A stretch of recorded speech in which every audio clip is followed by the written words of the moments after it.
वअला आलिहि व अस्हाबिहि अजमईन अम्मा बअद फअऊज़ु बिल्लाहि मिनश शैतानिर रजीम बिस्मिल्लाहिर रहमानिर रहीम या अय्युहल्लज़ीना आमनू उदखुलू फिस्सिल्मि काफ़्फ़ा वला तत्तबिउ खुतवातिश शैतान सदक़ल्लाहुल अज़ीम। एक बार दरूद पाक पढ़ें। अल्लाहुम्मा सल्लि अला सय्यिदना व मौलाना मुहम्मदिन मअदनिल जूद वल करम व आलिहि व बारिक व सल्लिम सलातन व सलामन अलैका या रसूलल्लाह। बहुत मुश्किल काम है कड़ाके की सर्दी में बैठकर वाज सुनना, नसीहत सुनना। मुश्किल काम आप कर रहे हैं। अल्लाह तबारक व तआला आपको सेहत और तंदुरुस्ती अता फरमाए। और बहुत बड़ा काम बगैर सख्त जद्दोजहद के नहीं होता। जिस काम में जितनी मुश्किल पेश आती है, जिस हज में जिस कदर ज्यादा तकलीफ होती है, वो हज ज्यादा कबूल होती है। इसलिए मौसम अपना काम कर रहा है, आप अपना काम करते रहें।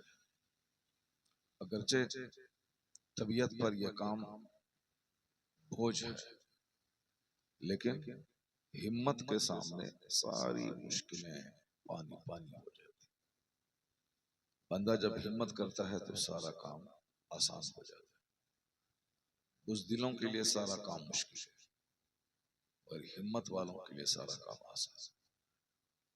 तकरीर करने में बदन में थोड़ी सी गर्मी पैदा होती है, इसलिए खतीब को एहसास नहीं होता है, लेकिन सुनने वाले को बड़ी दिक्कत होती है क्योंकि वो चुपचाप बैठे रहते हैं, इसलिए उनको सर्दी ज्यादा लगती है।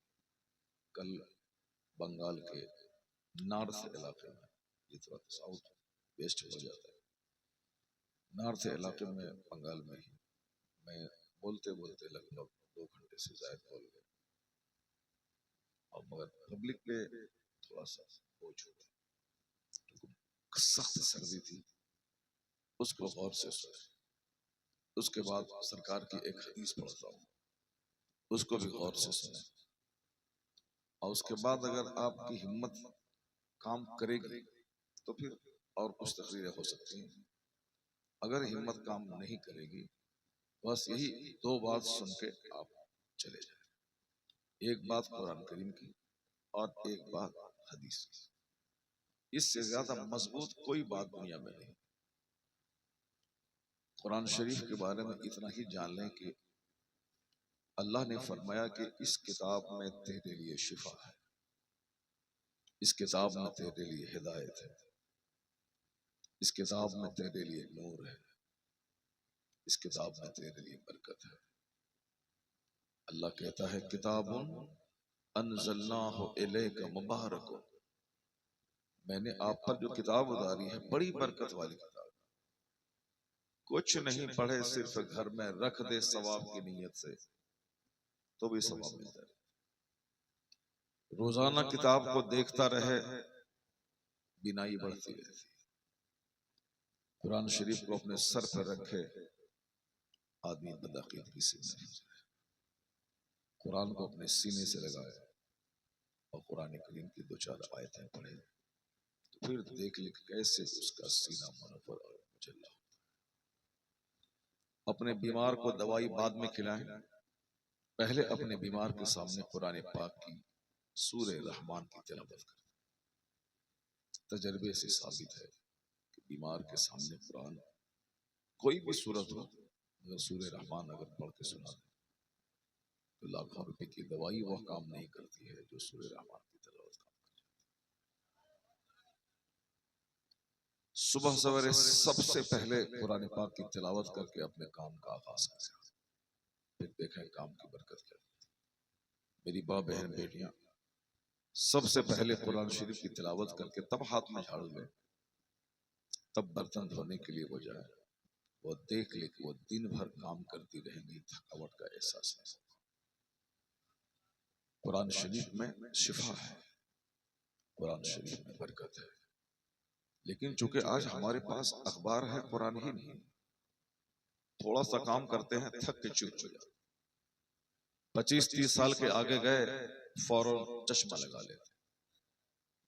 बीमारियां सर से लेके पांव तक चकरती चली जा रही। मायूसियां जिंदगी में सर से लेके पांव तक आदमी को घेरती जा रही है। पूरी दुनिया में डिप्रेशन का मर्ज बढ़ रहा है। डिप्रेशन का मर्ज बढ़ रहा है। डिप्रेशन का मतलब उनके पास फॉर्च्यूनर है, मेरे पास नहीं है, मैं किसी लायक नहीं। उनके पास खूबसूरत मकान है, मेरे पास नहीं है, मैं किसी लायक नहीं हूं। मायूसियत, बिल्कुल एहसास कमतरी का शिकार हो जाना और इस कदर शिद्दत बढ़े कि बीमार हो जाना। अब वो डिप्रेशन वाला मरीज जहां बैठा है बैठा है। ये डिप्रेशन का मर्ज इसीलिए है कि जहां सब्र नहीं है तो वहां डिप्रेशन, जहां जद्दोजहद नहीं है वहां डिप्रेशन, जहां हिर्स और लालच है वहां डिप्रेशन, जहां जन्नत पे नजर नहीं है वहां डिप्रेशन, जहां आखिरत पे नजर नहीं है वहां डिप्रेशन, जहां मरने के बाद की जिंदगी पे विश्वास नहीं है वहां डिप्रेशन है। एक बंदा इसी दुनिया में सब कुछ हासिल करना चाहता है, नहीं हासिल कर पाया, जहर खा के मर गया। इसी दुनिया में वो अच्छा घर, अच्छा मकान, अच्छी गाड़ी, अच्छा खाना, अच्छा पहनना, सब कुछ इसी दुनिया में चाहता है, नहीं मिला, फांसी के फंदे पे लटक गए।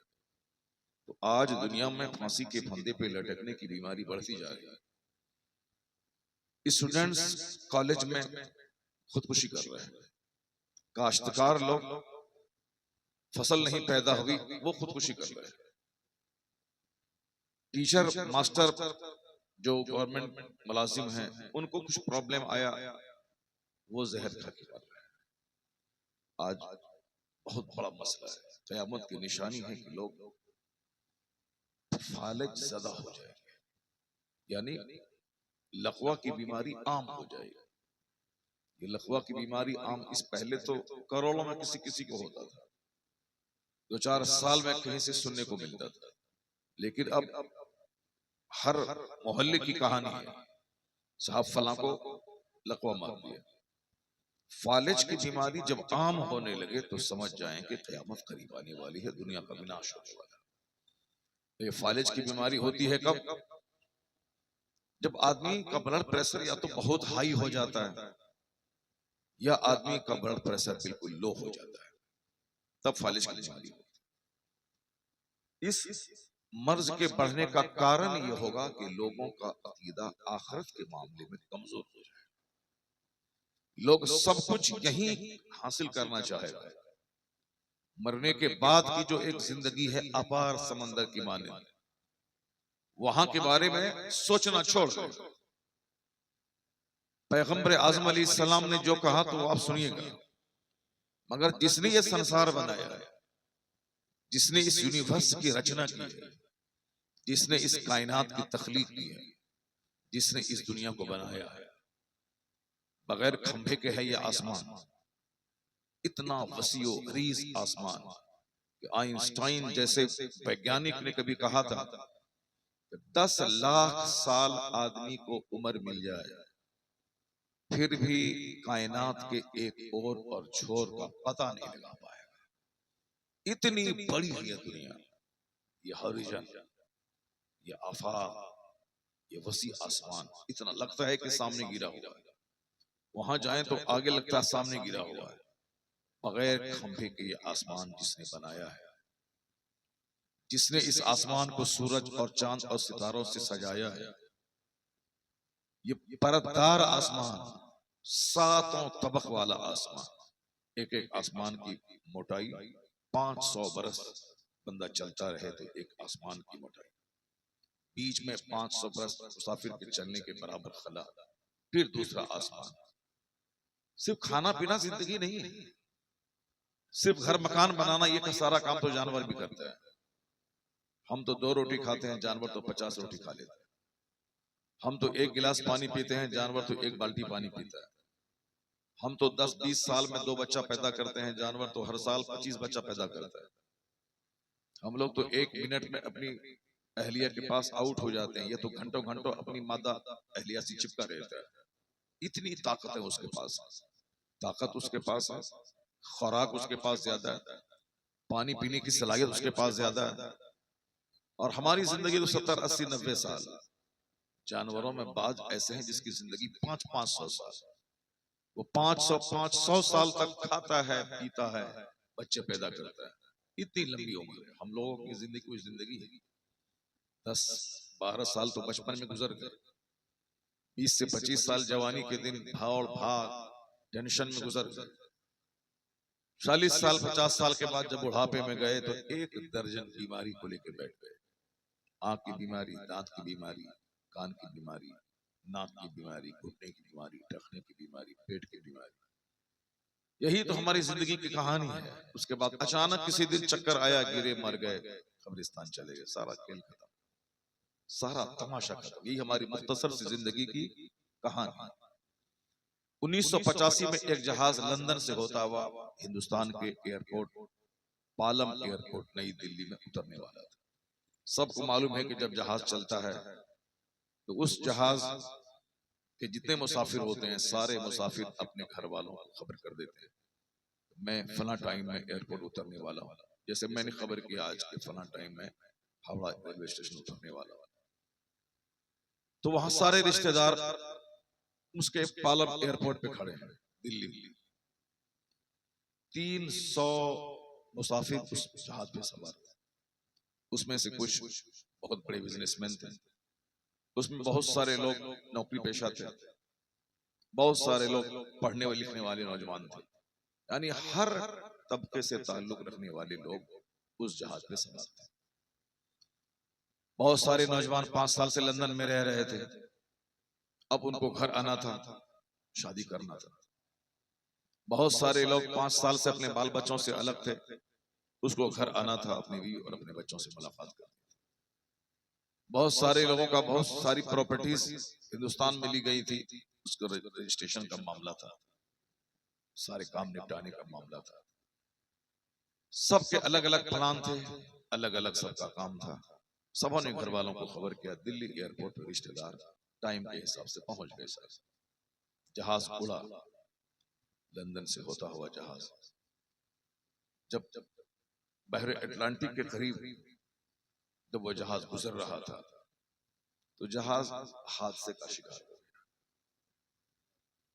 जहाज हादसे का ये शिकार हुआ कि जहाज क्रैश हो गया और समंदर में जहाज गिर गया।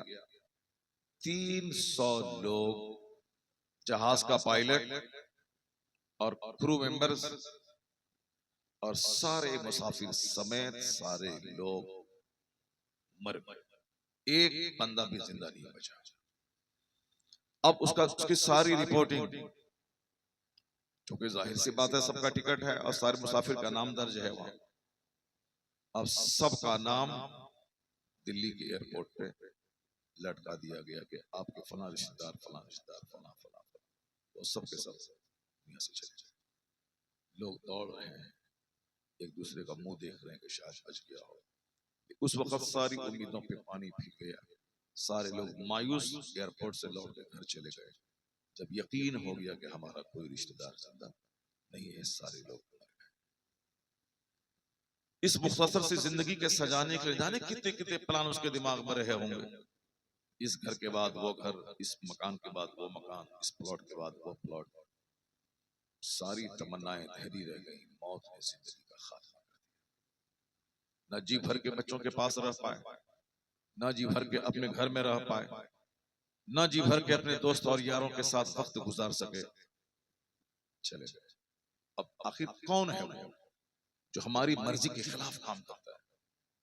मैं चाहता हूं कि 500 साल जिंदा रहूं, 50 साल भी जिंदा नहीं रह पाता हूं। मैं चाहता हूं कि मैं 2-4 शादी कर लूं, कुंवारे में मौत आ जाती है। मैं चाहता हूं कि हमारे बेटे जवान हो जाए, मेरा पार्टनर बन जाए, मेरे साथ मिलकर काम करें, ढेर सारी दौलत में जमा कर लूं। मगर औलाद होने से पहले या तो मैं मर जाता या मेरी बीवी मर जाती।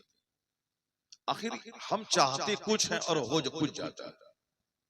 हम चाहते हैं कि मैं यहां से बंबई गया 5 साल के अंदर मैं अरबपति बन जाऊं, लेकिन जो भी पूंजी थी सारी पूंजी खत्म हो गई, सड़क छाप हो गई। मैं चाहता हूं कि सामने वाले आदमी का मुकाबला करूं, मगर नहीं कर पाता। आखिर कौन है जो मेरी मर्जी के मुताबिक जीने नहीं देता?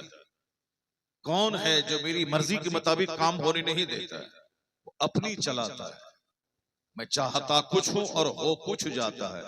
वो कौन है? हजरत मौला अली कहते हैं, अरफ तो रब्बी बेफस्खिल अज़ाइन, मैं अपने रब को पहचान लिया कि कोई मेरा खालिक, मेरा मालिक, मेरा रब है।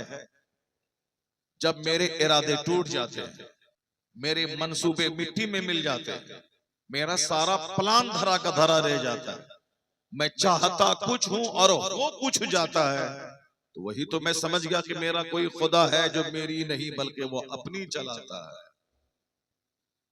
और इसी को कुरान शरीफ में कहा गया है, इन्नहु अला कुल्लि शैइन कदीर, वो हर चीज पर कादिर है।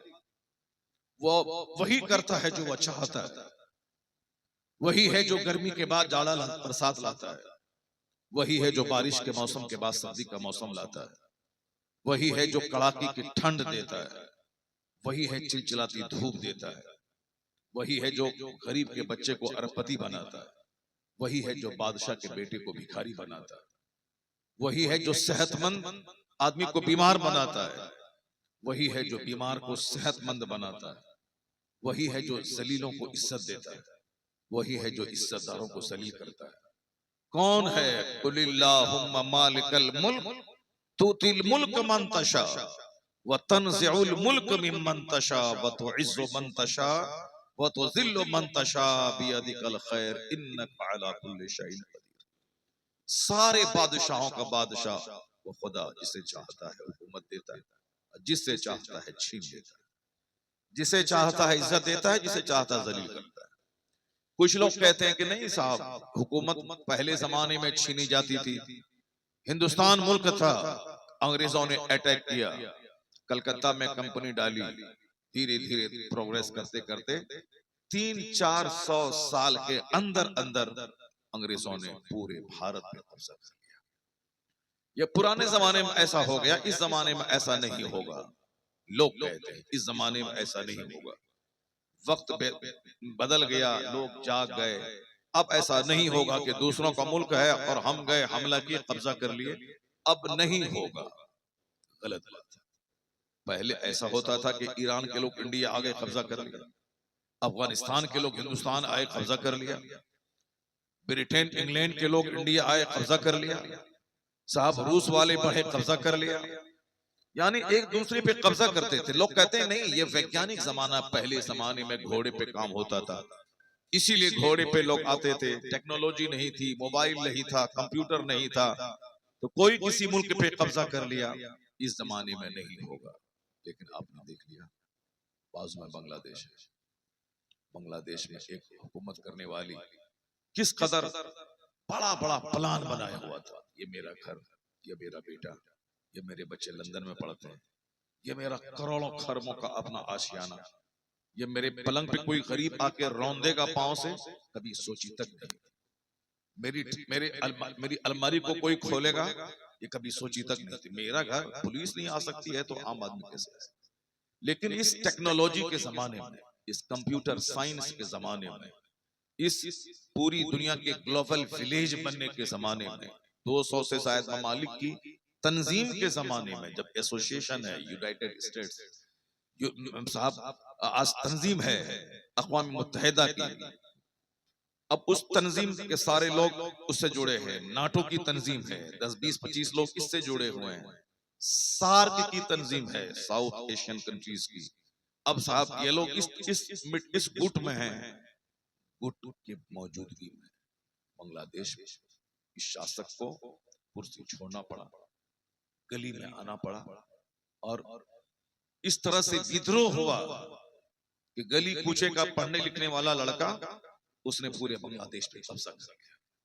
और जिनके बाप दादा सिंहासन पर बैठे थे और एक लंबी हिस्ट्री जिसकी रही बादशाहत की, प्रधानमंत्री बनने की, आज उसे मुंह छुपाने की जगह नहीं मिल रही।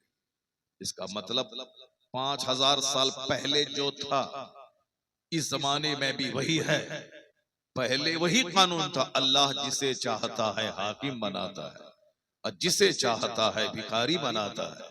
वही अल्लाह आज भी है, जिसे चाहता है हुकूमत देता है, जिससे चाहता है छीन लेता है। सारा इख्तियार उसी रब्बे आला के पास है। बंदे कर क्या सकते हैं जो एक नापाक खतरे से पैदा हुआ? बंदे के पेट में 2 केजी पाखाना कर क्या सकता है? बंदे के सर पे नींद मुसल्लत है, नींद मौत के बराबर है। ये बंदा कर क्या सकता है? इनके पीछे मौत, इनके पीछे भूख, इनके पीछे प्यास, इनके पीछे बीमारी, इनके पीछे इख्तिदार से बेदखली, ये सारी मुसीबतें इनके साथ है।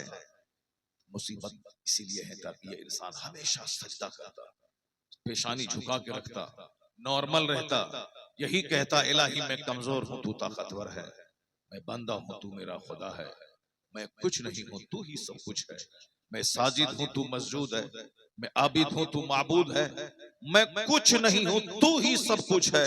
इसलिए मैंने सर से लेके पांव तक का जो सबसे ऊंचा पार्ट है ये पेशानी, इस पेशानी को मैंने जमीन पे टेक दिया, ये कहते हुए कि सुबहान रब्बियल आला, मेरा रब जो सबसे बुलंद बाला है वह पाक